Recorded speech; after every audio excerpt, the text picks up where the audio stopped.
মূর্তি নদীর তীর। গরুমারার পাশ দিয়ে বয়ে গেছে মূর্তি নদী। বিকালের শেষে নদীর ধারে বসে পাহাড়ের আড়াল থেকে সূর্য দেখা এক অন্যরকম অনুভূতি। গ্রামীণ উত্তরবঙ্গের স্বাদ। গরুমারার আশেপাশের গ্রামগুলোতে গেলে স্থানীয় নেপালি ও রাজবংশী খাবারের স্বাদ নিতে ভুলবেন না। ধাম, সিসিঙ্গা ভর্তা, ধাপা মাছের ঝোল, শেল রুটি ইত্যাদি। বাজেট পরিকল্পনা 3 দিনের জন্য। যাতায়াত: কলকাতা থেকে আসা যাওয়া ট্রেন ভাড়া মাত্র 1000 টাকা। থাকা: 2 রাত হোমস্টে 2000 টাকা। খাওয়া: প্রতিদিন 300 টাকা ধরে 900 টাকা। সাফারি ও টাওয়ার টিকিট প্রায় 1500 টাকা। মোট খরচ প্রায় 5500 থেকে 6000 টাকা একজনের জন্য। কখন যাবেন? সেরা সময় নভেম্বর থেকে মার্চ। বর্ষাকালে পার্ক বন্ধ থাকে। শীতকালে পরিষ্কার আকাশ, ঠান্ডা হাওয়া আর বন্যপ্রাণীর স্পষ্ট দর্শন মেলে।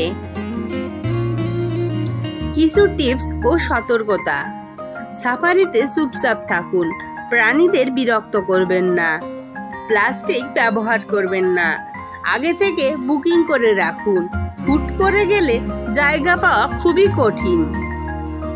স্থানীয় গাইডের সাথে কথা বলুন, ওরাই আপনাকে সঠিক অভিজ্ঞতা দিতে পারে। গরুমারার জাতীয় উদ্যান শুধু একটি বন্যপ্রাণী অভয়ারণ্য নয়, এটি উত্তরবঙ্গের প্রকৃতির এক অনন্য নিদর্শন।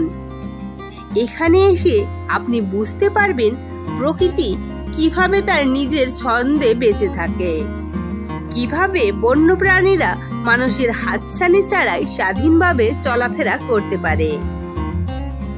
মহারাজের মতো হেঁটে চলা গন্ডার, দিগন্ত জোড়া ঘাসভূমি, নীরব নদীর ধারা আর অরণ্যের গভীরে লুকিয়ে থাকা পাখির কলতান, সব মিলিয়ে গরুমারা প্রকৃতিপ্রেমী, বন্যপ্রাণী প্রেমী এবং ভ্রমণ পিপাসু সবার মনকেই পূর্ণতা দেয়।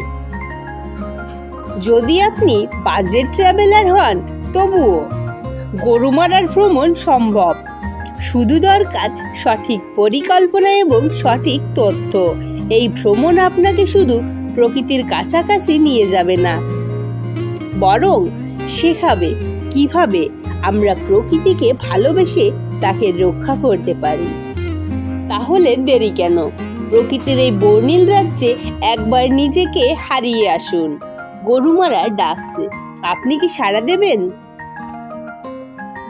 গরুমারা শুধু একটি জঙ্গল নয়, এটি প্রকৃতির এক উন্মুক্ত পাঠশালা। এখানে গেলে আপনি শিখবেন মানুষের বাইরের পৃথিবী কতটা জীবন্ত, কতটা বর্ণময়। যদি ভালো লেগে থাকে এই ভিডিওটি, তাহলে অবশ্যই লাইক দিন, শেয়ার করুন আর চ্যানেলটি সাবস্ক্রাইব করুন। কমেন্টে জানাতে ভুলবেন না উত্তরবঙ্গের কোন জায়গায় আপনি ঘুরতে যেতে চান।